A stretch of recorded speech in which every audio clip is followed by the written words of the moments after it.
আসসালামু আলাইকুম। কি অবস্থা সবার? This is Mitu from Mitu's diary. কেমন আছো তোমরা? আলহামদুলিল্লাহ, আমরা তো ভালোই আছি। কালকে বিকালে একটা নাস্তা বানিয়েছিলাম, সেটাই তোমাদের সাথে শেয়ার করব। ঘরের উপকরণ দিয়ে তোমরা এই ঝটপট এই নাস্তাটা তৈরি করতে পারো, কোনো ঝামেলাই হবে না। আর বিকালে নাস্তার জন্য এটা বেস্ট। এই খাবারটা বানাইতে বেশি উপকরণ লাগে না, অল্প কিছু উপকরণই হয়ে যায় ঝটপট। ফার্স্টে আমরা আলুগুলোকে ছিলে নিয়ে সিদ্ধ করতে বসিয়ে দিব। এইদিকে আমরা ময়দা মাখিয়ে নিব। ময়দা মাখানোর সময় স্বাদ মতন লবণ আর তেল দিয়ে মিক্সড করে নেব। তারপর আমরা অল্প অল্প পানি দিয়ে ময়দার ডোটা করে নিব। ময়দার ডোটা যেন নরম এবং মসৃণ হয়। ময়দাটাকে 10 মিনিট রেখে দিব। আর এদিকে আমাদের আলু সিদ্ধ করা হয়ে গেছে, আলুটাকে ম্যাশ করে নিব।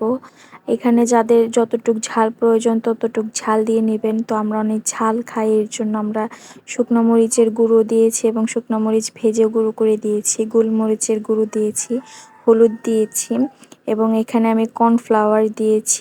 আদা বাটা, রসুন বাটা এটা অপশনাল, তোমরা দিলেও দিতে পারো, আবার না দিতে মন চাইলে দিও না। তো আমি এখানে দিয়ে নিছি। প্রায় 10 মিনিট রেস্টে রাখার পর ওই ময়দাটাকে আমি রুটির একটা শেপ দিয়ে নিব। রুটিটা বেলা হয়ে গেলে ঠিক মাছ বরাবর একটা গ্লাস বসিয়ে দিয়ে আলুর পুরটাকে চারপাশে ছড়িয়ে দিব।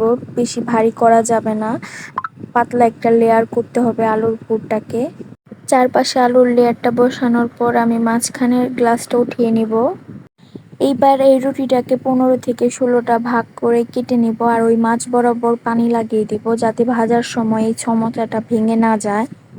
এখন আমি সমোসাগুলোকে ভেজে নেব লাল লাল করে। এই তো আমার সমোসা ভাজা হয়ে গেছে। আর আজকের ভিডিও এতটুকুই। সবাই সুস্থ থেকো, ভালো থেকো। দেখা হবে অন্য কোনো ভিডিওতে। আল্লাহ হাফিজ। Thanks for watching.